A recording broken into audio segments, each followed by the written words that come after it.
Ok, Alléluia. Père, nous te bénissons pour ta bonté, ta fidélité, ta bienveillance, ta grâce. Te remercions, Père, de nous permettre d'être réunis ce matin pour étudier ta parole et surtout pour chercher à la mettre en pratique. Alors que nous sommes ici devant toi, Père, on prie que, au nom de ton Fils Jésus, tu nous assistes par l'Esprit de ton Fils Jésus-Christ. Saint-Esprit, on te demande de mettre tes paroles dans nos bouches et on prie que tu disposes nos cœurs à recevoir la parole, qu'elle trouve de la bonne terre dans nos cœurs.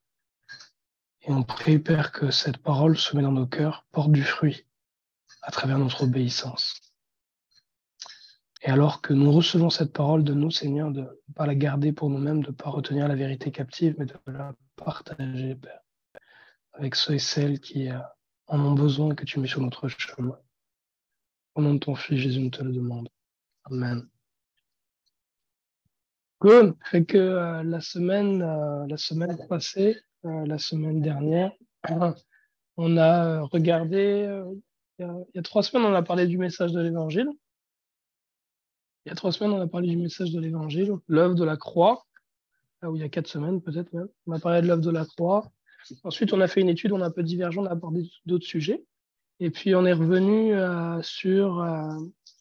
il y a 2 semaines sur certaines vérités qui pouvaient découler de l'œuvre de la croix, importantes dans notre relation avec le Seigneur Jésus-Christ.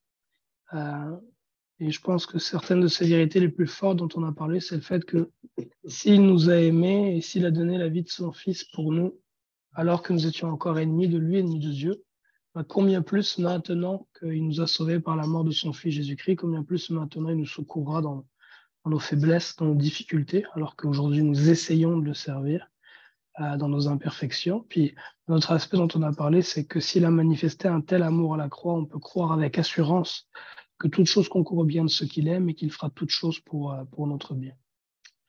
La semaine dernière, on a parlé de la repentance. Donc, on a vu en fait que l'Évangile demande obéissance. On a vu que dans l'Écriture, il est dit que il est parlé de ceux qui n'obéissent pas à l'Évangile du Seigneur Jésus-Christ. Je ne sais plus dans quel épître il est dit, si c'est par que le jugement, je pense c'est Pierre, qui dit que le jugement commence par la maison de Dieu. J'essaie de le retrouver, je pense, c'est vraiment une petite seconde. Combien? 1 Pierre 4, 17. 1 Pierre chapitre 4, verset 17. Où Pierre dit, car c'est le moment où le jugement va commencer par la maison de Dieu. Or, si c'est par nous qu'il commence, quelle sera la fin de ceux qui n'obéissent pas à l'évangile de Dieu? Et si le juste se sauve avec peine, que deviendront l'impie et le pécheur? Fait que Pierre, excusez-moi, d'ici dans ce passage, si c'est par nous, qu'est-ce que c'est mon épouse qui m'appelle? Donc, Pierre, d'ici dans ce passage, dans le fond, que si c'est par nous que commence le jugement, par la maison de Dieu, qu'adviendra-t-il de ceux qui ne sont pas de la maison de Dieu, à savoir ceux qui n'obéissent pas à l'évangile de notre Dieu? Alléluia. Donc, il y a cette notion d'obéissance à l'évangile qu'on a introduit la semaine dernière. On avait lu un autre passage qui parlait justement d'obéissance à l'évangile.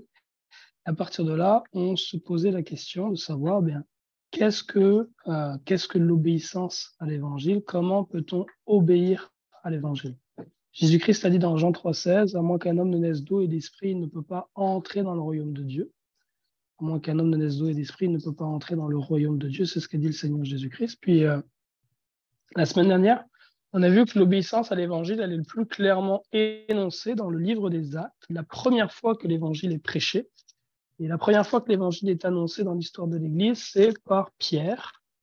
Et Pierre, après avoir, dans Acte 2,38, dit au peuple d'Israël qui était présent à Jérusalem pour les écouter, que toute la maison d'Israël sache que ce Jésus que vous avez crucifié, Dieu l'a fait Seigneur et Christ de toutes choses. Pierre dit dans Acte 2,38, repentez-vous et que chacun de vous soit baptisé au nom de Jésus-Christ pour le pardon de vos péchés. Repentez-vous et que chacun de vous soit baptisé au nom de Jésus-Christ pour le pardon de vos péchés et vous recevrez le don du Saint-Esprit. Vous recevrez le don du Saint-Esprit. Donc, dans ce passage-là, en fait, Pierre donne de façon très claire le moyen de l'obéissance à l'évangile. Il explique comment obéir à l'évangile dans ce passage en donnant le commandement 1 de la repentance. 2, du baptême d'eau au nom de Jésus-Christ pour le pardon des péchés, et 3, de recevoir le don du Saint-Esprit. Et donc, dans la dernière étude, on a parlé de la repentance. On a pris un exemple assez fort de repentance qui était l'exemple de l'apôtre Paul et d'expérience qu'il a vécue sur le chemin de Damas. On expliquait comment est-ce que la repentance, c'est vraiment un demi-tour.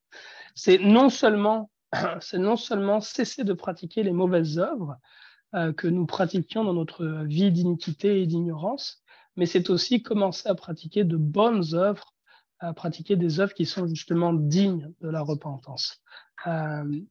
Et ça, c'est ce qu'on a vu la semaine dernière. Je pense que j'avais partagé mon témoignage aussi à cet effet. Et aujourd'hui, on va parler de la deuxième partie, puisque l'obéissance à l'évangile, on trouve dedans en fait 3 parties. On trouve 1, la repentance, qui va avec la foi, évidemment, la croyance. On trouve 2, le baptême au nom de Jésus-Christ. Et 3, le baptême du Saint-Esprit, donc le don du Saint-Esprit. Aujourd'hui, on va parler du baptême au nom du Seigneur Jésus-Christ. Ce ne sera pas une étude qui sera très longue aujourd'hui. On va aborder ce sujet-là.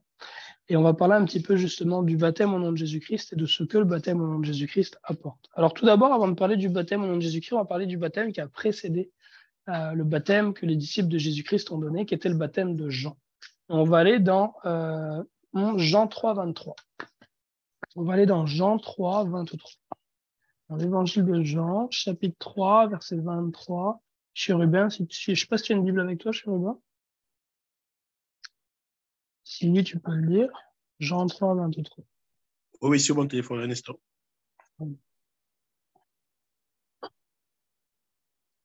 Jean, chapitre 3, verset 23.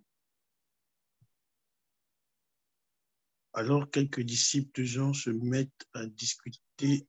Ah non. Et à Hénon, près de Salim, Jean baptisait lui aussi. En effet, il y a beaucoup d'eau à cet endroit. Les gens viennent vers lui et il les baptise. Right.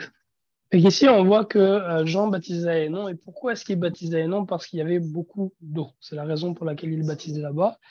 Et pourquoi est-ce que le baptême demande beaucoup d'eau? Parce que le baptême, c'est une immersion. Ça, c'est la première chose qui est très importante de clairer. Le baptême est une immersion. Jean, il immergeait dans l'eau ceux et celles qui voulaient manifester leur repentance, témoigner de leur repentance. Il les immergeait dans l'eau. Et donc, il était à un endroit où il avait beaucoup d'eau pour pouvoir pratiquer cette immersion. C'est d'ailleurs ce que signifie littéralement le terme baptême. En grec, baptizo, baptiser, ça veut dire immersion. Fait que le baptême, c'est pas une aspersion, c'est une immersion.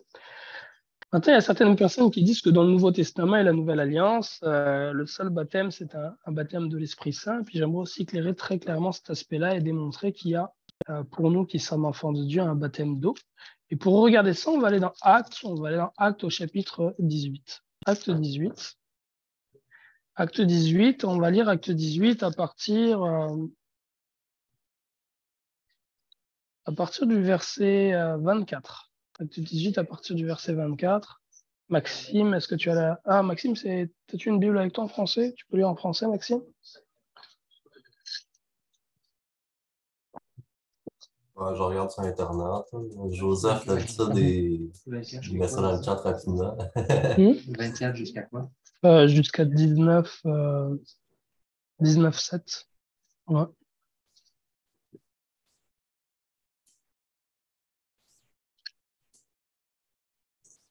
Merci, Joseph. Un juif nommé Apollos, originaire d'Alexandrie, homme éloquent et versé dans les Écritures, vint à Éphèse. Il était instruit dans la voie du Seigneur et fervent d'esprit. Il annonçait et enseignait avec exactitude ce qui concerne Jésus, bien qu'il ne connût que le baptême de Jean. Il se mit à parler librement dans la synagogue.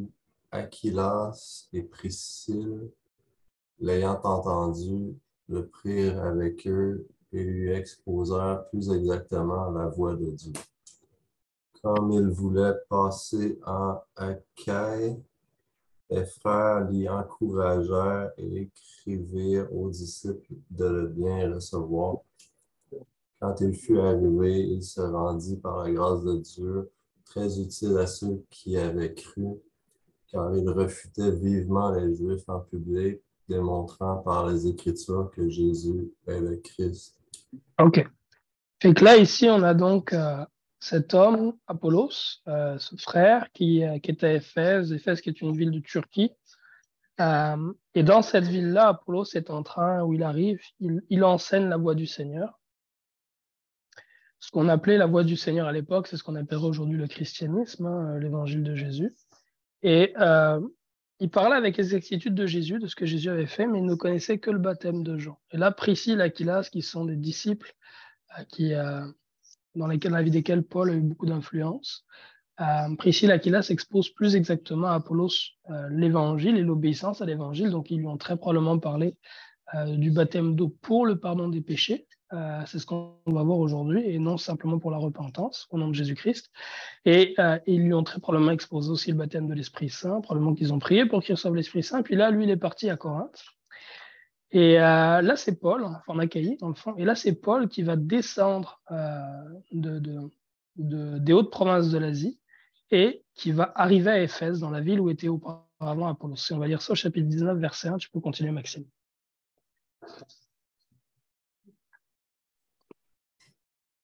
Pendant qu'Apollos était à Corinthe, Paul, après avoir parcouru les hautes provinces de l'Asie, arriva à Éphèse.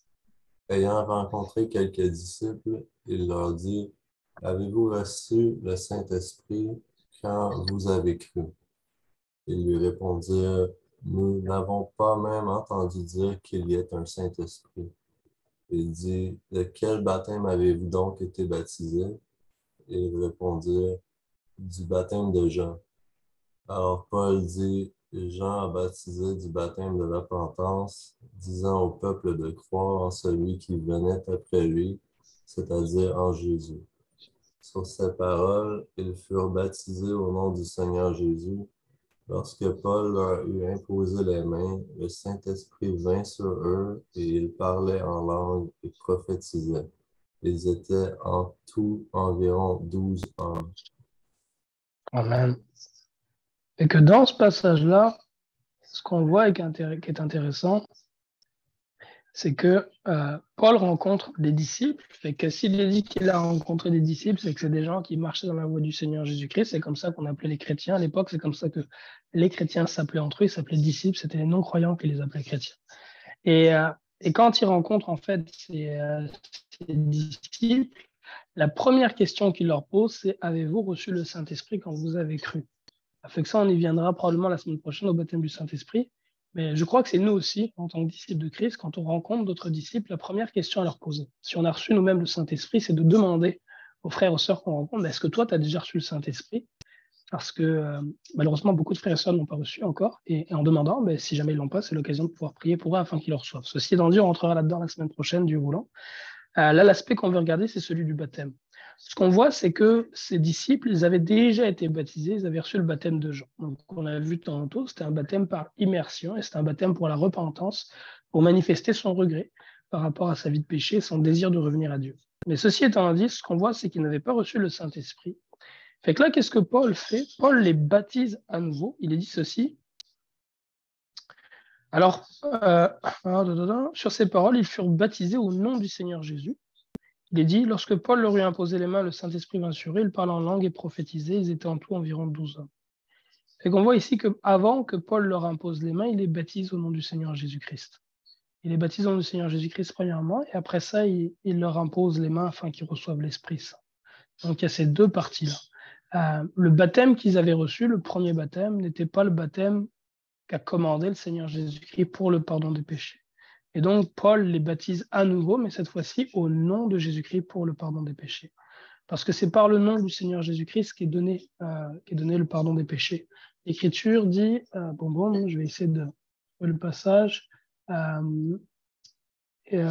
quiconque croit en lui, c'est dans Actes chapitre 10. Dans Actes 10, on va le prendre ensemble dans Actes 10. Actes 10,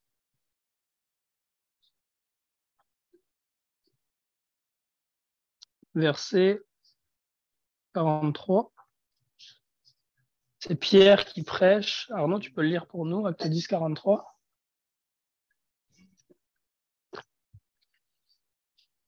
Ok, j'ai lu au nom du Seigneur Jésus-Christ.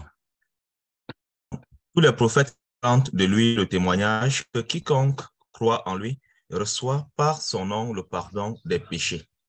Amen. Il dit que tous les prophètes rendent de lui le témoignage que quiconque croit en lui reçoit par son nom le pardon des péchés, par le nom de Jésus-Christ. Donc c'est par le nom de Jésus-Christ que le pardon des péchés est accordé. Et c'est pourquoi le baptême donc, est fait au nom du Seigneur Jésus-Christ. Un comparatif des fois qu'on aime prendre, c'est que entrer dans l'eau du baptême sans le nom du Seigneur Jésus-Christ, c'est un peu comme aller se doucher sans savon. À savoir que tu as besoin de l'eau, mais tu as aussi besoin du savon. Si tu rentres sous l'eau sans savon, ben tu rentres sale, puis tu vas ressortir sale et mouillé. Mais si tu utilises le savon, bien le savon enlève la saleté avec l'eau. Et c'est un peu pareil pour le baptême, c'est que l'immersion dans l'eau, avec le nom du Seigneur Jésus-Christ, la foi en Jésus-Christ et l'invocation de son nom donne le pardon des péchés. D'ailleurs, c'est intéressant parce que dans l'Ancien Testament, le Seigneur Jésus-Christ, il est comparé au savon. Je pense que c'est dans le livre de Zacharie ou de Malachie où il est comparé à la potasse des flots, dans le fond, qui est le savon. Donc, ce qu'on voit ici, c'est que le baptême est fait au nom de Jésus-Christ et c'est par le nom de Jésus-Christ qu'il apporte le pardon des péchés. Par le nom du Seigneur Jésus-Christ que le baptême apporte le pardon des péchés. Avec la foi évidemment dans ce nom-là. On va regarder plusieurs exemples. Et c'est très important de vraiment être conscient du fait que c'est vraiment par le baptême qu'on reçoit le pardon des péchés. C'est ce qui est écrit dans Actes 2:38, quand Pierre prêche l'évangile, il dit que chacun de vous soit baptisé au nom de Jésus-Christ, Yeshua Mashiach, pour le pardon de vos péchés. Pour le pardon de vos péchés. Donc, on reçoit le pardon de nos péchés lorsqu'on est baptisé au nom du Seigneur Jésus-Christ. Et c'est aussi la raison pour laquelle le Seigneur a dit dans Jean 3, je pense vers le verset 8 à Nicodème, pour quelle raison le Seigneur a dit à Jean 3, 5, en vérité, je te le dis, si un homme n'est d'eau et d'esprit, il ne peut entrer dans le royaume de Dieu. Donc si un homme n'a pas été baptisé d'eau et baptisé du Saint-Esprit, il ne peut pas entrer dans le royaume de Dieu. C'est sans le baptême d'eau au nom du Seigneur Jésus-Christ, nos péchés ne sont pas lavés. C'est par le baptême d'eau au nom du Seigneur Jésus-Christ que nous recevons le pardon des péchés, que nous sommes lavés de nos péchés. Et après ça, le don de l'Esprit Saint fait de nous des créatures nouvelles et des enfants de Dieu. Un autre passage qui l'explique clairement, c'est dans Tite 3 au verset 5. Donc Paul écrit à Tite, le jeune disciple, Tite 3 verset 5, puis peut-être que Dylan, tu pourrais le lire pour nous. Tite 3 verset 5. Hop là, Tite 3 verset 5.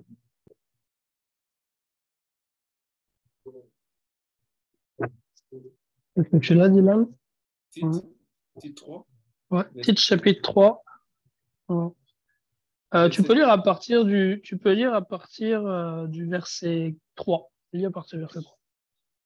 Un instant, s'il te plaît.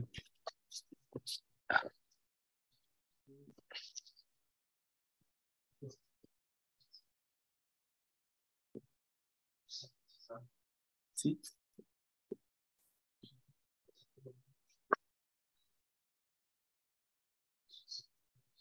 Tite 3, 6. Une question. Tite et après quel livre c'est? Tite, c'est après Timothée. En fait, c'est à la fin des épîtres de Paul. C'est qu'après les Corinthiens, les Éphésiens, les Galates, mais juste avant Hébreux et Philémon. Okay. Donc, à partir du verset, Tite 3, à partir du verset 3, c'est ça. Okay. Tite 3. Faut lire davantage ta Bible, Dylan. Juste le verset 3? Non, verset 3 jusqu'à verset 6, mon frère. Ok. Car nous aussi, nous étions autrefois insensés, désobéissants, égarés, asservis à toute espèce de convoitise et de volupté, vivant dans la méchanceté et dans l'envie, dignes d'être haïs et nous haïssant les uns les autres.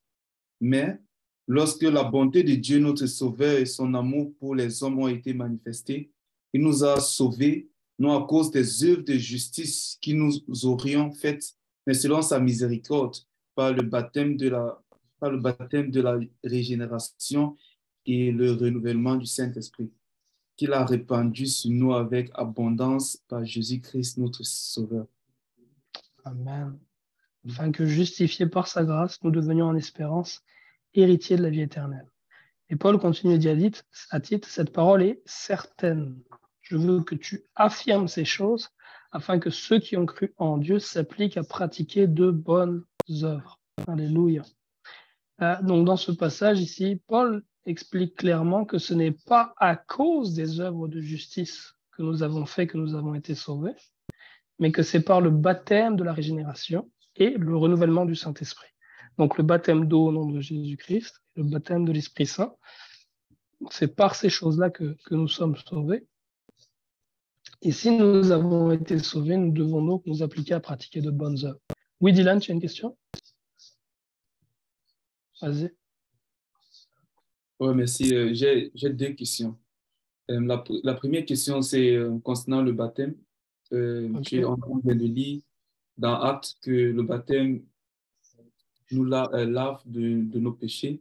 Mais je crois qu'il y a un passage, je ne sais pas où c'est, où je pense que c'est Pierre ou Jean qui dit le baptême ne consiste pas à nous laver, de laver. Ah, on va Ça, lire. Des souillures de la chair. Oh, oui. Si tu peux nous l'apporter. Merci. Je pense que c'est Pierre qui dit ça. Pierre qui explique que ce n'est pas l'allemand du souillure de la chair, mais c'est l'engagement d'une bonne conscience. Plutôt. C'était une figure du baptême. C'est dans 1 Pierre ou 2 Pierre? 1 Pierre. 1 Pierre 3. Hop. Ok. 1 Pierre 3, 21. On va lire à partir du... je vais le lire à partir du verset 18. Ok.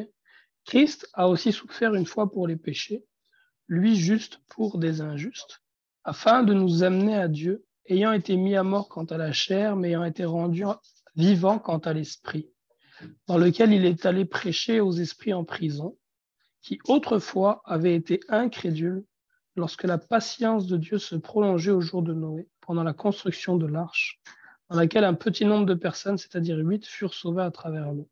Ça déjà, c'est vraiment intéressant de voir ça. Pierre est en train de nous dire que le Seigneur Jésus-Christ, à sa mort, est allé en esprit prêcher aux hommes qui ont vécu avant le déluge. Ils avaient des révélations qui sont vraiment extraordinaires. Que le Seigneur nous fasse cette même grâce. Et il est dit ceci, cette eau, donc l'eau du déluge, était une figure du baptême, donc c'était une image du baptême, et que le baptême n'est pas la purification des souillures du corps, mais l'engagement d'une bonne conscience envers Dieu, et qui maintenant vous sauve vous aussi par la résurrection de Jésus-Christ qui est à la droite de Dieu, depuis qu'il est allé au ciel, et que les anges, les autorités, les puissances, lui, ont été soumis.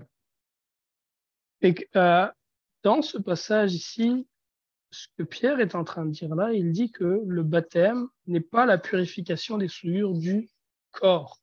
Donc, autrement dit, on ne se fait pas baptiser pour laver la saleté qui est sur notre corps. Le baptême, c'est pas un bain, c'est pas un bain pour laver le corps, là. Il parle de ce qui est à l'intérieur, il parle de la conscience. Il dit c'est l'engagement d'une bonne conscience envers Dieu, et que c'est par ça que maintenant nous sommes sauvés, qui maintenant vous sauve, vous aussi, par la résurrection de Jésus-Christ. Puis, je pense que Pierre précise ceci. Où est-ce que Paul dit que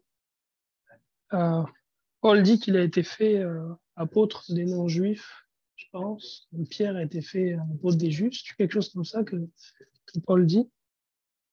Donnez-moi une seconde. On va essayer de trouver le passage, à moins que Joseph, tu le trouves. Tu l'as? Non. Attendez, essayer de trouver le passage.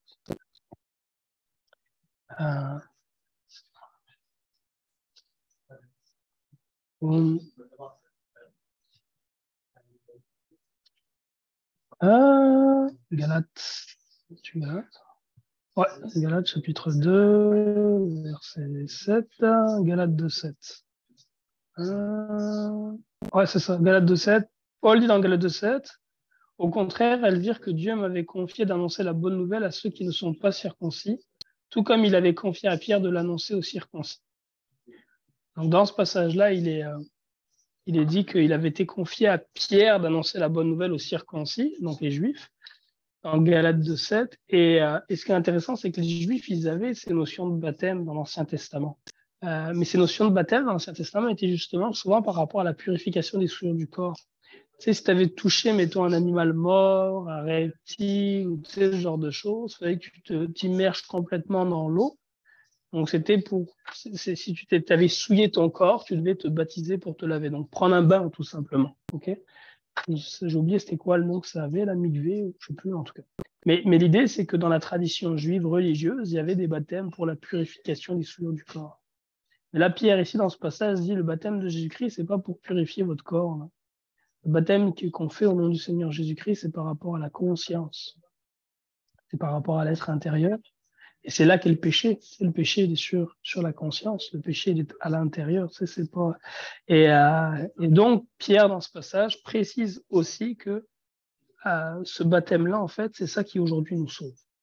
Il est dit au verset 21, qui maintenant vous sauve aussi par la résurrection de Jésus-Christ, qui est à la droite de Dieu depuis qu'elle est allée au ciel et que les anges, les autorités, les puissances lui ont été soumis.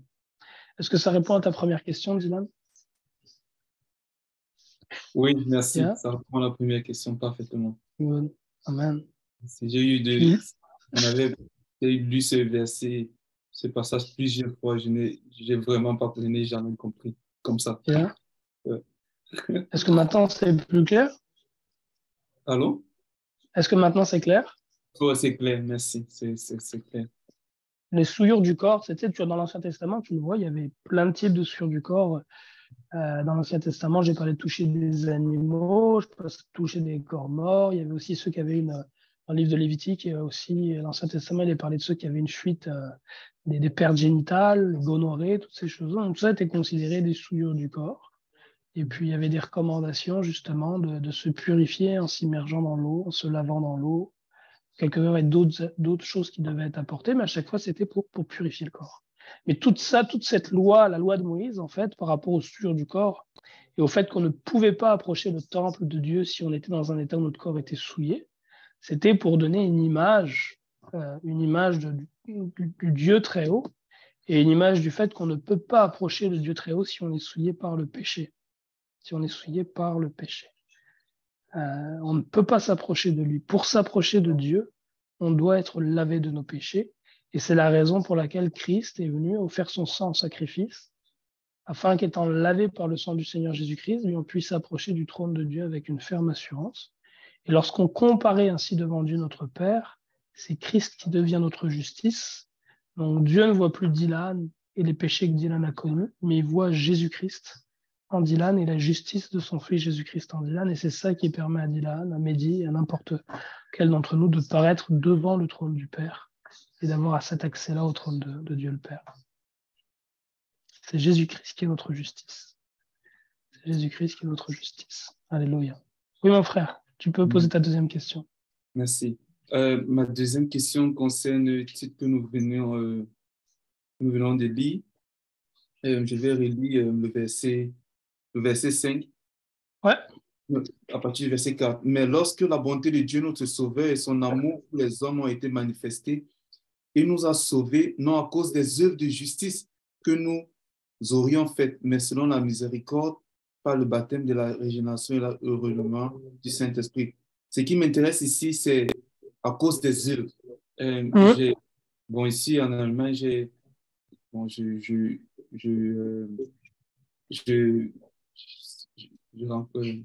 on dit ça en français? J'aimerais te dire, dis-le en allemand, mais je ne comprendrai rien. Oui, en fait, je pars dans une église ici et les frères qui sont ici disent que, que nous ne sommes pas sauvés par les œuvres, comme ici on a lu. Ça veut dire Dieu n'a pas besoin de mes œuvres. Que quand je suis baptisé et quand j'ai donné ma vie à Christ, je suis pas obligé, Dieu n'attend rien de moi. Je dois juste attendre. C'est faux, c'est un mensonge.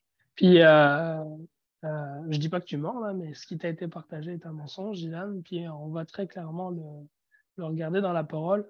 Il y a un autre passage qui fait écho à Tite où il est dit que ce n'est pas à cause de nos œuvres que nous avons été sauvés, mais que c'est pour de bonnes œuvres que Dieu a préparées pour nous d'avance afin qu'on les accomplisse.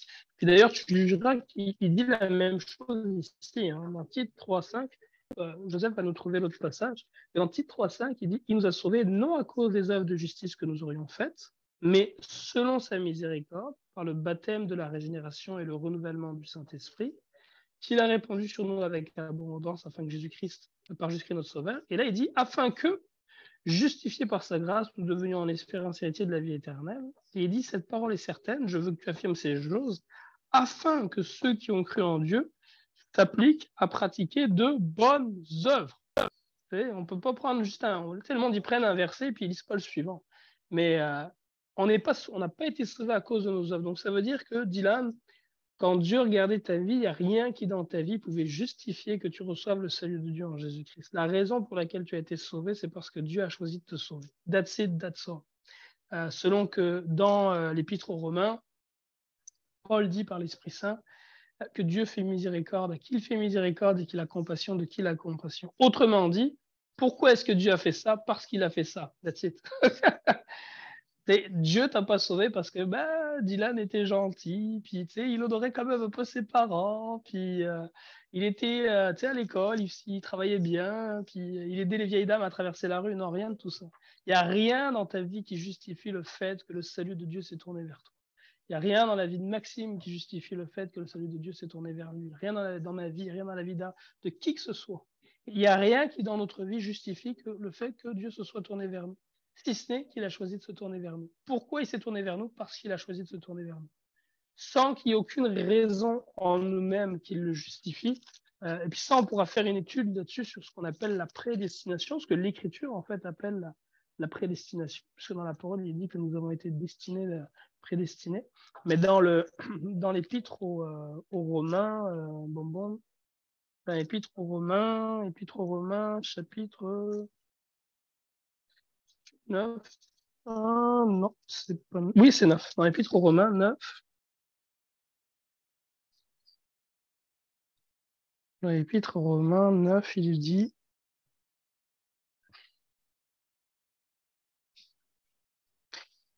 Au verset 8, ce n'est pas que ce sont les enfants de la chair qui sont enfants de Dieu, mais ce sont les enfants de la promesse qui sont regardés comme la postérité. Voici en effet la parole de la promesse. Je reviendrai à cette même époque et Sarah aura un fils. Et de plus, il en fut ainsi de Rebecca qui conçut du seul Isaac, notre père. Car, quoique les enfants ne fussent pas encore nés, c'est important, quoique les enfants ne fussent pas encore nés et qu'ils n'eussent fait ni bien ni mal, avant que Jacob et Ésaü n'aient fait ni bien ni mal, avant qu'ils aient pratiqué quelque œuvre que ce soit, afin que le dessein d'élection de Dieu subsistât sans dépendre des œuvres, et par la seule volonté de celui qui appelle, il fut dit à Rebecca, l'aîné sera assujetti au plus jeune, selon qu'il est écrit, j'ai aimé Jacob et j'ai haï Ésaü. Donc, avant que Jacob et Ésaü soient nés, Dieu avait déjà choisi que c'est Jacob qui choisissait, qui faisait grâce, et que c'est Ésaü qui serait rejeté. Dieu avait déjà choisi d'aimer Jacob, et il avait déjà choisi de rejeter Ésaü, d'haïr Ésaü, selon qu'il est dit, j'ai aimé Jacob et j'ai haï Ésaü. Alors là, les gens, ils disent, verset 14, que dirons-nous donc? Qu'y a-t-il dans Dieu de l'injustice? Et là, c'est la réaction humaine, c'est-à-dire, non, c'est pas juste. Ils ont encore rien fait, puis déjà, Dieu choisit d'haïr l'un. Mais non, c'est la raison, et puis je pense qu'on l'a abordé il y a déjà quelques semaines.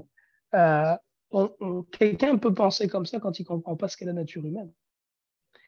Tu peux penser qu'il y a de l'injustice en Dieu de choisir d'avance qui va sauver et qui va rejeter, qu'il y a de l'injustice là-dedans. Si tu penses ainsi, c'est parce que tu crois que quelque part il y a du bon dans le cœur de l'homme et qu'il y a du bon dans l'être humain.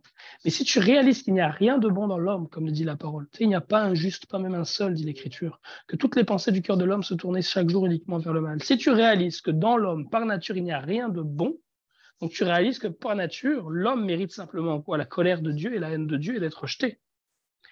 Donc à partir de là, si dans cette masse de ténèbres, cette masse informe et vide d'hommes pécheurs, certains ont part à la vie éternelle, c'est parce que Dieu, sans avoir regardé à leur caractère, choisit d'en sauver quelques-uns. Ceux qui sont perdus ne sont pas perdus parce que Dieu a choisi que, ils soient perdus, quoique oui, mais c'est parce qu'ils sont vraiment mauvais et qu'ils méritent d'être perdus. Ils ont été en fait créés mauvais et créés pour la perdition. C'est ce qui est dit un petit peu plus loin. Il est dit, car il dit à Moïse, je ferai miséricorde à qui je fais miséricorde et j'aurai compassion de qui j'ai compassion. Donc c'est un petit peu comme le père qui dit à l'enfant qui demande à son père, mais pourquoi papa comme ça? Parce que c'est ainsi, j'ai choisi que c'est comme ça, point. J'ai choisi que c'est comme ça, point, sans qu'il y ait de raison à chercher dans celui qui est celui qui reçoit la miséricorde et la compassion de Dieu. Ainsi donc, cela ne dépend ni de celui qui veut, ni de celui qui court, mais de Dieu qui fait miséricorde. Car l'Écriture dit à Pharaon, je t'ai suscité à dessein pour montrer en moi ta puissance, afin que mon nom soit publié par toute la terre. Ainsi, il fait miséricorde à qui il veut et il endurcit qui il veut. Et tu me diras donc, pourquoi blâme-t-il encore? Car qui est-ce qui résiste à sa volonté? Ô homme, toi plutôt, qui es-tu pour contester avec Dieu? Le vase d'argile dira-t-il à celui qui l'a formé, pourquoi m'as-tu fait ainsi? Le potier n'est-il pas maître de l'argile pour faire avec la même masse un vase d'honneur et un vase d'usage vil? Et que dire, si Dieu voulant montrer sa colère et faire connaître sa puissance, a supporté avec une grande patience des vases de colère formés pour la perdition. Les vases de colère, c'est des êtres humains formés pour la perdition et aller dans la colère de Dieu, l'enfer. Et s'il a voulu faire connaître la richesse de sa gloire envers des vases de miséricorde qu'il a d'avance préparés pour la gloire. Et ça, c'est de nous dont il est question. C'est que dans ce passage-là de Romains, alléluia. Oui, Stéphanie, ok, tu pourras partager ta question tantôt à la fin de l'étude, on pourra prendre le temps d'y répondre. C'est que dans ce passage-là, Paul explique très clairement que l'œuvre de Dieu s'accomplit dans nos vies indépendamment de ce qu'a été notre caractère avant la rencontre du Seigneur Jésus-Christ, de ce que nous avons pu faire. Ok, indépendamment de ça. Donc ça ne dépend pas de nos œuvres. Ça ne dépend pas de nos œuvres. Mais encore une fois, dans la parole, tu trouves souvent une chose et puis un peu son opposé, parce que tu pourrais prendre le livre des Actes où l'ange apparaît à Corneille et dit à Corneille, Dieu s'est souvenu de tes prières et tes aumônes. Mais bon. Et par contre, et c'est ce qu'on lisait tantôt dans le passage que Joseph il a partagé, c'est dans Éphésiens, c'est dans qui fait écho, il dit c'est pour de bonnes œuvres que Dieu a préparé. Éphésiens 2:8. Donc dans Éphésiens chapitre 2 verset 8, Éphésiens 2:8 où il est dit, Éphésiens 2:8, c'est par la grâce que vous êtes sauvés par le moyen de la foi, et cela ne vient pas de vous, c'est le don de Dieu. Ce n'est point par les œuvres, afin que personne ne se glorifie. Afin que personne puisse dire, moi le Seigneur m'a sauvé parce que j'étais quelqu'un de bien. Moi le Seigneur m'a sauvé parce que je faisais du bien aux pauvres, parce que j'étais un bon enfant, parce que... Non. Ce n'est point par les œuvres afin que personne ne se glorifie. Car nous sommes son ouvrage, ayant été créés en Jésus-Christ pour de bonnes œuvres que Dieu a préparées d'avance afin que nous les pratiquions. Donc, il ne nous a pas sauvés par les œuvres que nous avons faites au préalable, mais il nous a sauvés pour que nous accomplissions pour lui de bonnes œuvres. Et si je reviens avec l'exemple qui est dans Actes, chapitre, je pense que c'est Acte 10, en tout cas dans le livre des Actes, où Corneille, dans le fond, voit l'ange, et l'ange dit à Corneille, tes prières et tes aumônes sont parvenues devant Dieu, il s'est souvenu de toi. C'est quelqu'un pourrait dire, regarde, ce passage-là montre bien que ça s'oppose à ce que Paul dit dans les autres passages, que les œuvres de Corneille ont été considérées. Moi, j'avancerai en fait l'élément suivant, ce que ces œuvres que Corneille il a fait, c'est Dieu qui les a fait en lui. C'est Dieu qui les a fait en lui. C'est parce que Dieu avait choisi Corneille qu'il a amené Corneille à produire de bonnes œuvres. Comprenez-vous? Parce que Dieu a choisi Corneille, il a amené Corneille à produire de bonnes œuvres. Et parce que Dieu rejette et endurcit un autre, cette personne-là va produire du mauvais fruit. Donc, ce n'est pas par nos œuvres, mais c'est pour de bonnes œuvres que nous avons été sauvés. On a été sauvés. Et par quoi? Dans Tite, il dit par le bain de la régénération et le renouvellement du Saint-Esprit. C'est par ça que nous sommes sauvés. Mes frères et sœurs, le Seigneur Jésus-Christ dit clairement dans Jean 3, que si nous ne sommes pas baptisés d'eau, si nous ne sommes pas nés d'eau et d'esprit, nous ne pouvons pas rentrer dans le royaume de Dieu. C'est pas le frère Mehdi qui le dit, c'est le Seigneur Jésus-Christ qui l'a dit à Nicodème il y a 2000 ans et il l'a répété par 2 fois. À moins qu'un homme ne naisse de nouveau, il ne peut pas avoir le royaume de Dieu. À moins qu'il ne naisse d'eau et d'esprit, il ne peut pas rentrer dans le royaume de Dieu. C'est capital. Les mensonges qui sont enseignés aujourd'hui, où on dit fais une prière dans ton cœur, accepte le Seigneur Jésus dans ton cœur et tu seras sauvé, ce sont des mensonges. Nulle part dans l'Écriture, on peut soutenir ceci. On ne voit pas dans la parole, dans le Nouveau Testament, cet enseignement. Oui, il faut invoquer le nom du Seigneur Jésus-Christ. Et si tu invoques le nom du Seigneur Jésus-Christ, ça va se traduire par l'obéissance qui t'amène à être baptisé d'eau au nom du Seigneur et à recevoir le don du Saint-Esprit. Et on va voir justement comment est-ce que les disciples de Christ de la première heure, ils prenaient très au sérieux le fait que c'est par le baptême, par le bain de la régénération, le renouvellement de l'Esprit Saint qu'on est sauvé. On va voir comment est-ce qu'ils le prenaient excessivement au sérieux dans les versets qu'on va lire bientôt. Avant ça, Arnaud, tu as une question? Oui, ouvre ton micro, s'il te plaît, frère. Oui, donc la question, D'ailleurs, une petite parenthèse, Arnaud, j'ai pas pensé, mais on est à Montréal aujourd'hui avec d'autres frères et puis on va aller évangéliser à Montréal. Si jamais tu veux te joindre à nous, t'es le bienvenu. J'aurais dû penser, hier on a eu un bon moment, j'aurais dû penser à t'inviter. Super, Désolé, super. je t'ai oublié. Good. Donc, la question porte, c'est dans le chapitre de Jean au chapitre 6, au verset 44, lorsque la parole dit, c'est nul ne peut venir à moi si le Père qui m'a envoyé ne l'a pas dit. Amen. Je le ressusciterai au dernier jour. Est-ce à dire que lorsqu'on prêche, n'est-ce pas, un païen, tant longtemps que le Père, qui n'est pas, n'est-ce pas, en fait, s'il n'est pas prédisposé, n'est-ce pas, à accepter, tant aussi longtemps que le Père ne l'attire, il va toujours rester, n'est-ce pas, dans les ténèbres. Est-ce que c'est exactement ça. C'est exactement ça. Maintenant, à partir de là, il faut faire attention à ce que ça n'amène pas en nous une réaction qui est mauvaise. Il y en a qui disent, comme tout le monde est prédestiné, on n'a rien à faire. Ceux qui vont être sauvés vont être sauvés. Non. C'est la même parole qui nous dit que ceux qui vont venir à lui, c'est ceux que le Père a choisis. Cette même parole nous dit aussi d'aller prêcher l'évangile à toute la création. La même parole nous dit d'aller prêcher l'évangile à toute la création. Mais parmi ceux et celles qui, en entendant l'évangile, sont ceux qui vont obéir. Ceux qui vont obéir parce qu'ils ont été choisis d'avance. Parce que le Père les a choisis d'avance. Tu vois que quand le Seigneur il dit ça, là, Jean 6, 40, je pense un peu après, pas trop loin après, il parle du fait que sa chair, c'est vraiment une nourriture et son sang est vraiment un breuvage. Et peu de temps après, il y a beaucoup de disciples qui le quittent. Je ne sais plus si c'est dans ce passage-là. 66. Dès ce moment, plusieurs... il dit, c'est pourquoi je vous ai dit que nul ne peut venir à moi si cela ne lui a été donné par le Père. Et verset 66, il dit, dès ce moment, plusieurs de ses disciples se retirèrent et ils n'allaient plus avec lui. C'est que en fait, ça retire toute gloire. Il n'y a plus... Quand tu comprends ça, il n'y a plus, you cannot boast, il n'y a plus de raison tu ne peux plus avoir d'orgueil à l'idée de servir le Seigneur. Et c'est probablement la raison pour laquelle ils se sont retirés, parce qu'ils ne pouvaient plus, comme dirait, nous, on est les choisis, les élus, parce qu'on est plus sages, on est plus fin, on est plus fort, on est plus... Non, il n'y a rien de ça, au contraire. Il n'y a rien de tout ça. On n'a aucun mérite en nous-mêmes d'avoir été choisis. Tout mérite, toute gloire reviennent à Dieu le Père et à son Fils Jésus-Christ. Tout mérite, toute gloire, tout honneur à Dieu le Père, à son Fils Jésus-Christ. Pour nous, aucun mérite à l'avoir choisi.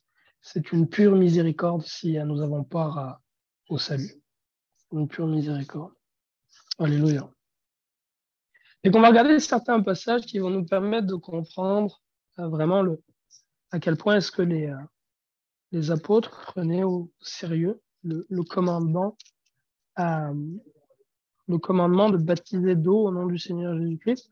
Je vais faire une petite parenthèse. Je pense que c'est dans l'évangile de Matthieu où il est dit baptisez-les au nom du Père, du Fils et du Saint-Esprit. Je pense que dans le dernier passage de Matthieu, au nom du Père, du Fils et du Saint-Esprit.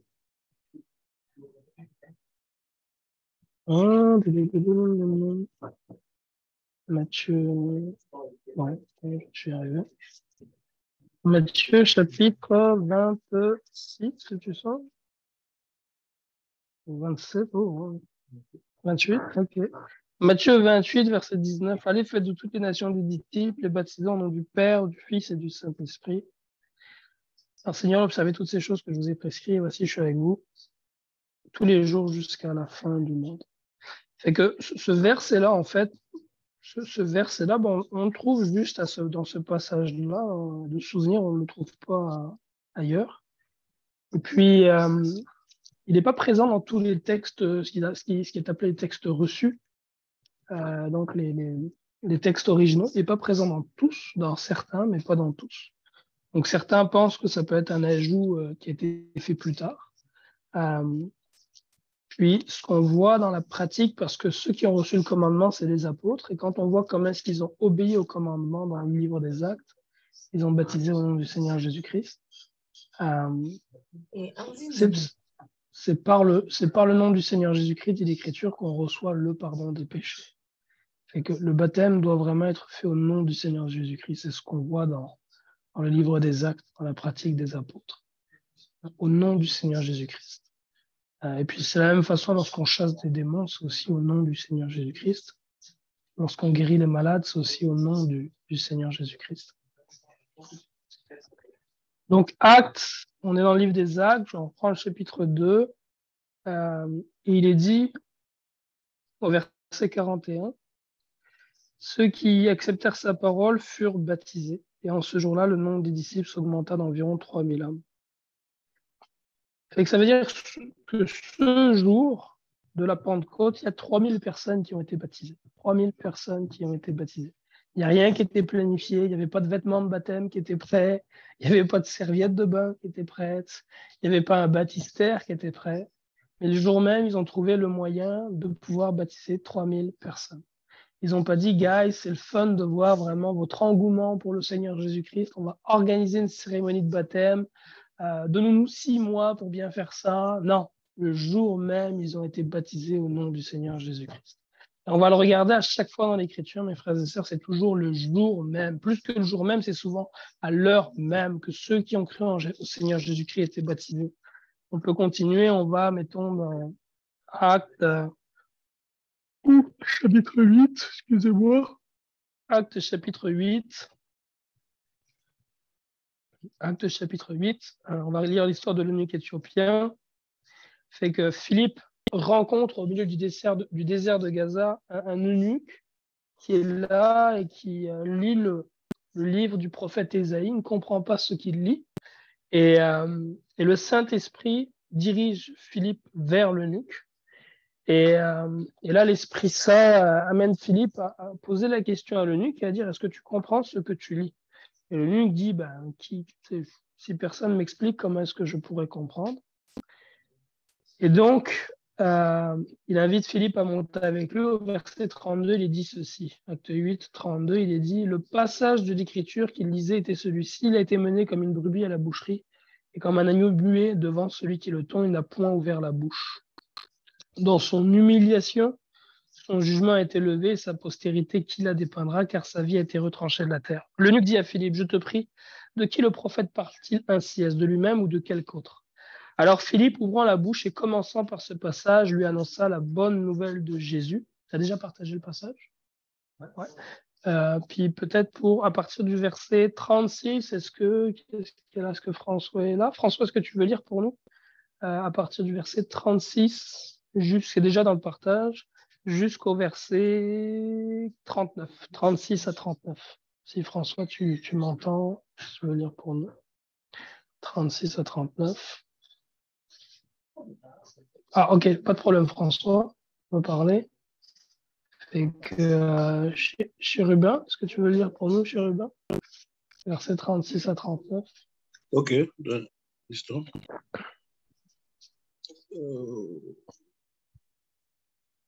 Comme ils continuaient leur chemin, ils rencontrèrent de l'eau. Et l'eunuque dit, voici l'eau, qu'est-ce qui empêche que je sois baptisé?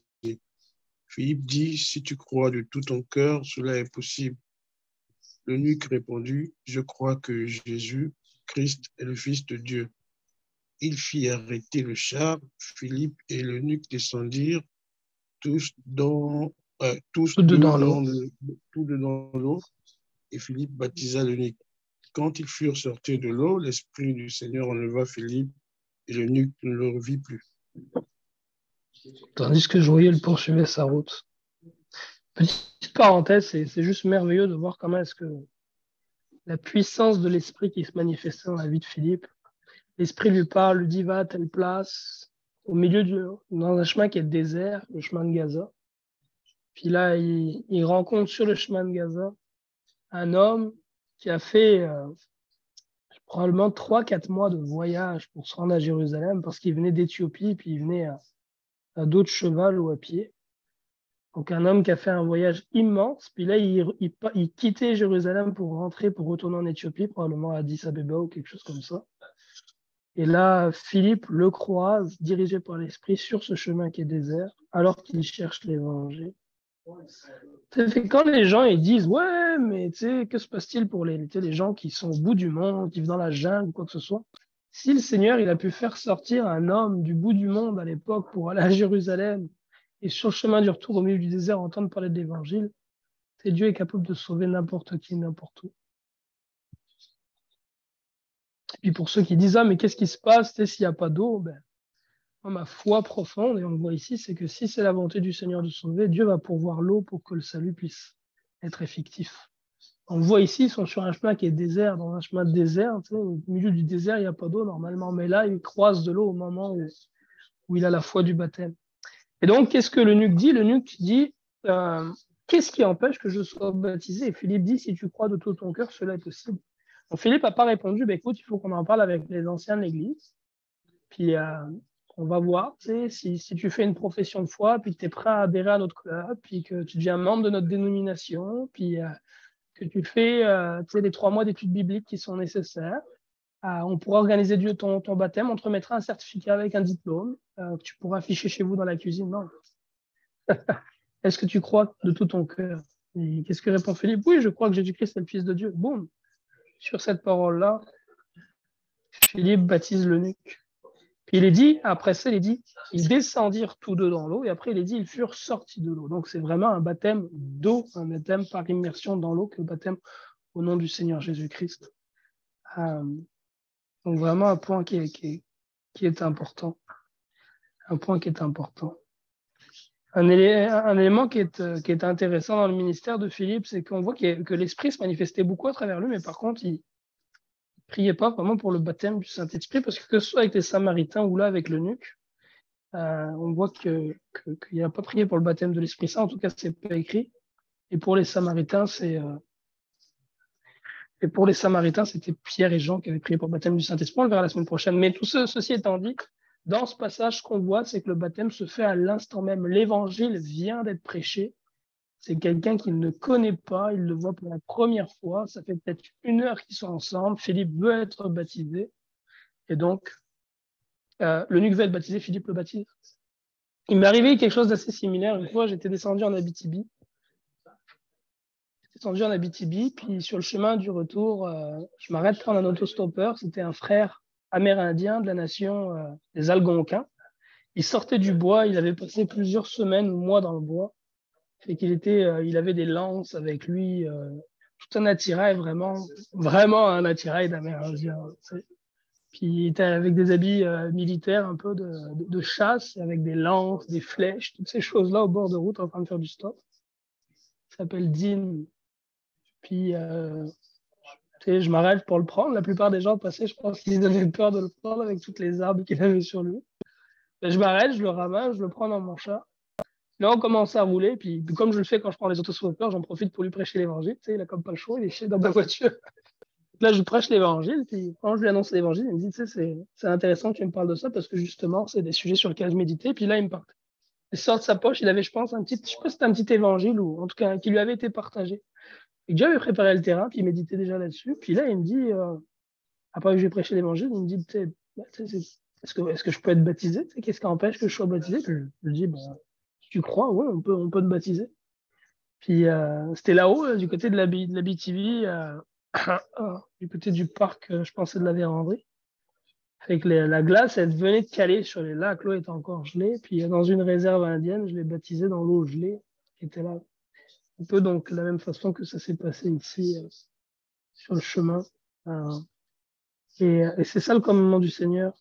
Et tu sais, si le baptême n'était pas pour le pardon des péchés, comme le dit l'Écriture, il n'y aurait pas cet empressement à baptiser. Il y a cet empressement à baptiser parce que c'est vraiment par ça qu'on est sauvé et que demain ne n'est pas donné. Si j'ai cru aujourd'hui et que je ne reçois pas le baptême alors que j'en ai l'opportunité aujourd'hui et que la vie m'est reprise, je me ressens le pardon des péchés. Et donc, on voit cet empressement à baptiser, on le voit dans plusieurs passages, dans Actes chapitre 10, la même chose. On en parlait tantôt d'Acte 10, lorsque Pierre prêche l'évangile à Corneille, il est dit, alors que Pierre prononçait au verset 44, comme Pierre prononçait encore ces mots, le Saint-Esprit descendit sur tous ceux qui étaient réunis. Tous les fidèles circoncis qui étaient venus avec Pierre furent étonnés de ce que le don du Saint-Esprit est aussi répandu sur les païens, car ils les entendaient parler en langue et glorifier Dieu. Alors Pierre dit, peut-on refuser l'eau du baptême à ceux qui ont reçu le Saint-Esprit aussi bien que nous? Et il ordonna qu'ils fussent baptisés au nom du Seigneur. Donc là encore, à l'instant même, Corneille et toute sa maison sont baptisés au nom du Seigneur Jésus-Christ.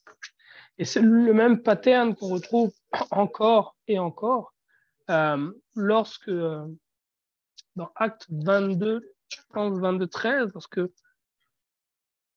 dans Acte 22-13, lorsque Paul partage son témoignage, il explique comment Ananias est venu à lui après qu'il ait vu le Seigneur Jésus-Christ sur le chemin de Damas. Ananias vient à lui pour qu'il retrouve la vue. Paul dit, or un homme, Ananias, pieux selon la loi, et de qui tous les Juifs demeurant à Damas rendaient bon témoignage, vint se présenter à toi et me dit, Saul, mon frère, recouvre la vue. Au même instant, je recouvrai la vue. Verset 14, il dit, le Dieu de nos pères t'a destiné à connaître sa volonté, à voir le juste et à entendre les paroles de sa bouche. Car tu lui serviras de témoin auprès de tous les hommes des choses que tu as vues et entendues. Et verset 16, il dit, et maintenant, que tardes-tu? Lève-toi, sois baptisé et lave tes péchés en invoquant le nom du Seigneur. Acte 22, 16. Et maintenant, Ananias lui dit, et maintenant, que tardes-tu? Qu'est-ce que t'attends? Qu'est-ce que t'attends, mon frère? Que tardes-tu? Lève-toi, sois baptisé, sois immergé et laver de tes péchés en invoquant le nom du Seigneur.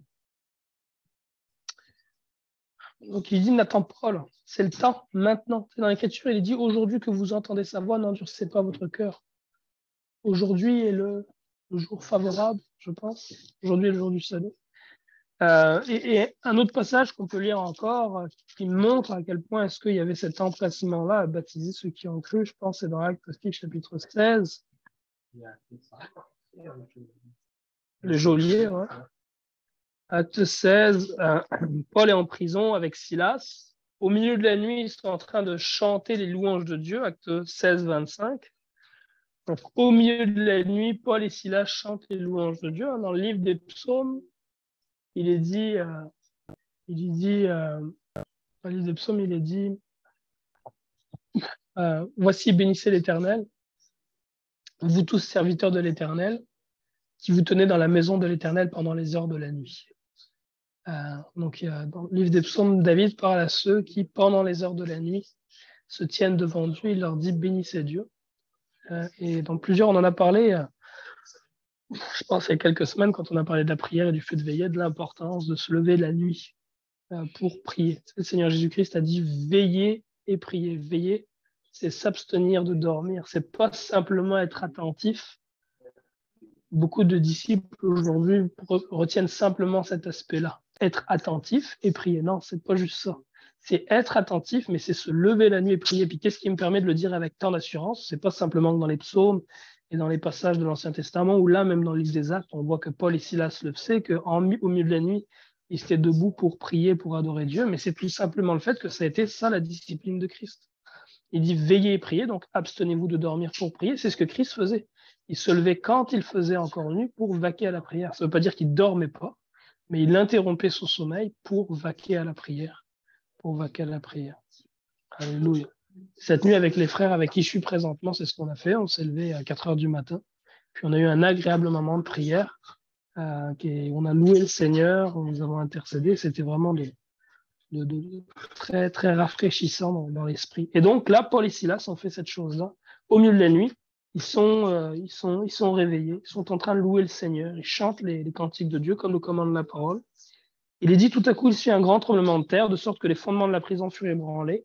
Au même instant, toutes les portes s'ouvrirent et les liens de tous les prisonniers furent rompus. Le geôlier se réveilla et lorsqu'il vit les portes de la prison ouvertes, il tira son épée et allait se tuer, se suicider, pensant que les prisonniers s'étaient enfuis. Mais Paul cria d'une voix forte, « Ne te fais point de mal, nous sommes tous ici. » Alors le geôlier, ayant demandé de la lumière, entra précipitamment et se jeta tout tremblant aux pieds de Paul et de Silas. Verset 30. Il les fit sortir et il dit, « Seigneur, que faut-il que je fasse pour être sauvé ?» Paul et Silas répondirent, « Crois au Seigneur Jésus et tu seras sauvé, toi et ta famille. » Ça, c'est une promesse de Dieu que moi, je clame régulièrement devant le trône et que je vous encourage aussi à clamer devant le trône. Crois au Seigneur Jésus et tu seras sauvé, toi et ta famille. La promesse de Dieu, c'est que si tu crois, tu seras sauvé avec ta famille, avec ceux de ta maison. On le voit aussi dans l'exemple de Corneille qu'on a lu tantôt. Il a été sauvé avec tous ceux de sa maison. Puis ceux de sa maison, ce n'était pas simplement ses enfants et son épouse, c'est aussi ses intimes, ses serviteurs. Et donc, c'est une promesse qu'on peut clamer. Seigneur, c'est ta promesse. Tu es dans l'Écriture, crois au Seigneur Jésus, tu seras sauvé, toi et ta famille, Père agis et sauve ma famille. Et d'aller devant Dieu et de le demander avec foi. Avec foi. L'Écriture dit, il faut que celui qui s'approche de Dieu croit que Dieu est le rémunérateur de celui qui le cherche. Et donc, il est dit ici, ils lui annoncèrent la parole du Seigneur ainsi qu'à tous ceux qui étaient dans sa maison. Il les prit avec lui à cette heure même de la nuit, il lava leurs plaies, et aussitôt, il fut baptisé, lui et tous les siens, en plein milieu de la nuit. Il vient d'y avoir un tremblement de terre, il y a des plaies, des blessures, la plupart des gens auraient pas pensé, se dit, bon, on fera ça plus tard, il y a des choses plus importantes. Non, ce qu'il y avait de plus important à régler pour Paul, c'est baptisons tout ce monde-là. C'était de baptiser. Et c'est triste de voir qu'aujourd'hui, les hommes peuvent raisonner de façon différente et puis dire, ah oui, tu veux être baptisé, excellent, on va peut-être organiser ça. Écoute, on pourrait faire une cérémonie de baptême dans 2 mois. Il y a une cérémonie de baptême dans 2 mois à l'église. D'ici là, on va faire des études bibliques pour s'assurer que tu as la bonne compréhension de la doctrine. Puis, les hommes sont totalement à côté de la plaque. Le Seigneur dit, c'est en vain que ce peuple m'honore en enseignant des commandements qui sont des commandements d'hommes. C'est en vain, c'est vanité, c'est de la fumée dans les narines du Père, la fumée dans ses narines. Ce que nous montre l'Écriture, c'est que le baptême, c'est sur le champ. Le baptême, c'est sur le champ. C'est sur le champ. Aussi bien pour celui qui doit le donner que pour celui qui croit. Si tu crois, tu dois désirer être baptisé maintenant, pas demain, après-demain, maintenant. Ça se peut que la possibilité ne te soit pas donnée maintenant, mais tu dois désirer recevoir le baptême maintenant et faire tout ce que tu peux sans attendre pour être baptisé. Et si tu as déjà cru, et que quelqu'un à qui tu prêches l'évangile, qui a entendu croire, c'est ta responsabilité que de l'encourager à être baptisé maintenant, sans tarder. C'est ce qu'Ananias a dit à Paul, il a dit maintenant, que tardes-tu, lève-toi et sois baptisé. Lève-toi, sois baptisé et lavé de tes péchés. Et lavé de tes péchés. Et que lorsqu'on vient à Christ, c'est par le baptême d'eau au nom du Seigneur Jésus-Christ qu'on reçoit le pardon des péchés. Après, dans notre marche chrétienne, s'il peut arriver qu'on pêche encore et qu'on chute encore, l'Écriture nous dit dans l'épître de Jean, si nous confessons nos péchés, il est fidèle et juste pour nous pardonner, nous laver de toute iniquité. Une fois il y a un seul baptême, mais il y a un seul baptême véritable. Parce qu'il y a plusieurs baptêmes. Et véritable, il n'y en a qu'un seul. Véritable, il n'y en a qu'un seul. Il faut savoir que si tu as été baptisé avec une foi sincère en Jésus-Christ, que par son nom tu reçois le pardon des péchés, tu n'as pas à être baptisé à nouveau. Par contre, si tu as été aspergé d'eau à l'église catholique, oui, tu dois être baptisé à nouveau. Si tu as été immergé, mais tu as été immergé parce que tu voulais faire comme tout le monde, puis tu avais 15 ans, puis tu avais le goût de faire comme les autres, ou tu étais forcé par tes parents, peu importe, ben oui, tu dois être à nouveau baptisé.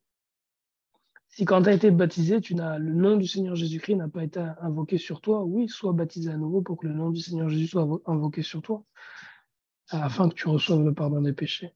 Mais le vrai baptême au nom du Seigneur Jésus-Christ, pour le pardon des péchés, fait avec foi, il n'y en a qu'un seul. Puis une fois que tu l'as reçu, ce baptême-là, avec la foi, tu n'as pas besoin d'être baptisé à nouveau. Et si tu pèches, si tu tombes dans l'erreur, ben, confesse tes péchés, comme dit Jean. Si nous confessons nos péchés, il est fidèle et juste pour nous pardonner, nous laver de toute iniquité. Alléluia. Et que j'espère que par l'étude d'aujourd'hui, mes frères et sœurs, vous avez pu pleinement comprendre que c'est vraiment par le baptême d'eau que nous recevons le pardon des péchés et que nous sommes sauvés. C'est ce que dit la parole, et que c'est vraiment par ça que nous avons accès au royaume de Dieu. Et la semaine prochaine, par la grâce de Dieu, on pourra, si le Seigneur nous prête vie, étudier ensemble sur le baptême de l'Esprit Saint. Parce que si tu es simplement baptisé d'eau, tu ne peux pas rentrer dans le royaume de Dieu. Il faut être né d'eau et d'esprit, dit le Seigneur Jésus-Christ, pour rentrer dans le royaume du Père. Être né d'eau et d'esprit. Donc ça prend le baptême d'eau et le baptême du Saint-Esprit. Et ce sont deux choses qui peuvent arriver en même temps, certaines fois. Mais souvent, ça n'arrive pas en même temps. Des fois, les gens vont recevoir le Saint-Esprit avant et être baptisés d'eau après. D'autres fois, ils vont être baptisés d'abord et recevoir le Saint-Esprit plus tard. Et entre ces deux événements, il peut se passer quelques minutes, quelques heures, quelques jours, quelques semaines, quelques mois, même quelques années. Et c'est un point qui est capital, le baptême de l'Esprit Saint. Ceux qui n'ont pas l'Esprit de Dieu n'appartiennent pas à Dieu. Ça ne veut pas dire que Dieu les aime pas. Ils sont appelés. Tu peux être appelé de Dieu, mais ne pas encore lui appartenir parce que tu n'as pas encore reçu le Saint-Esprit. Et donc, le baptême de l'Esprit Saint est à rechercher ardemment. On verra la semaine prochaine, justement, c'est quoi le baptême de l'Esprit Saint. Puis, comment est-ce qu'on le reçoit. Alléluia. Good. Fait que, est-ce qu'il y a des questions avant? Je sais que Stéphanie, tu avais une question pour, après la prière, prendre ta question, Stéphanie. Est-ce qu'il y a des frères qui ont une question avant qu'on clôture, qu'on finisse ou un commentaire? Oui, Arnaud. Oui, bon, en fait, ce n'est pas une question là. Ouais. Oui, vous êtes à Montréal à quel niveau? Là, on est à la Chine en ce moment. À la Chine, hein? Chez frère Jason. Oui, tu vas Puis me après, tantôt on va être au centre-ville. Aujourd'hui, c'est le festival de la Saint-Patrick. Fait qu'il va y avoir probablement beaucoup de monde qui vont être dans les rues. Donc, on va en profiter. C'est pas très beau, par exemple. On va en profiter pour aller prêcher l'évangile dans les rues et dans les métros. Good. Et que probablement, dépendamment à quelle heure tu quittes chez toi, probablement qu'on sera déjà rendu au centre-ville.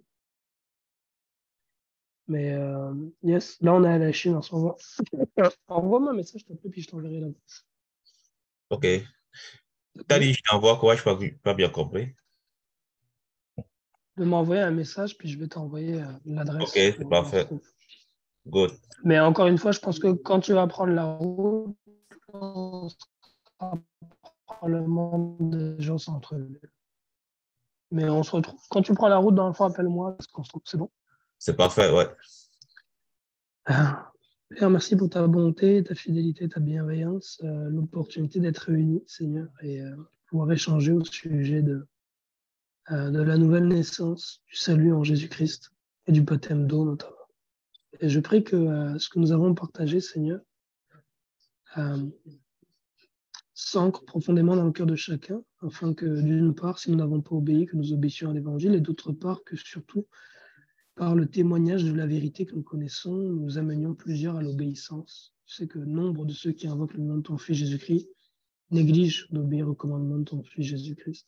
Aide-nous, Seigneur, à être les héros, les proclamateurs de la vérité de la bonne nouvelle, afin que ceux qui méprisent, Seigneur, les commandements et l'obéissance, Seigneur, soient amenés à l'obéissance au sein. Au nom de ton Fils Jésus, nous te prions, Père. Amen. Amen. Alléluia. Que Dieu vous bénisse, guys. Maxime, tu viens nous rejoindre ici aussi? Bye bye, Viviane, sois béni. Oui, mais je vous rejoins chez Jason ou à la Chine? Ça dépend si tu pars dans 2 heures ou si tu pars bientôt. Ça dépend. Si tu pars bientôt, on est chez Jason. Mais si tu pars dans 2 heures, on va être au centre-ville. Je t'appellerai. Ok, good. Alléluia. Merci François, que Dieu te bénisse, à plus tard. Il y a une question dans le chat. Ouais, une question dans le chat. C'est quoi? La question de Stéphanie. Alléluia. Ok, il faut qu'on va rester avec Stéphanie. Est-ce qu'il y avait d'autres qui avaient des questions par Stéphanie? Non, c'est bon. Merci. Bonne journée à tout le monde. Que Dieu vous bénisse. Arnaud, c'est béni. Que le Seigneur vous Bye bénisse. Dylan, que Dieu te bénisse. Merci. Alléluia. Stéphanie, tu peux ouvrir ton micro et on t'écoute. Allô Nélia, je t'avais pas salué, content de t'avoir avec nous. Vous m'entendez? Oui, on t'entend, Steph. Ah oui.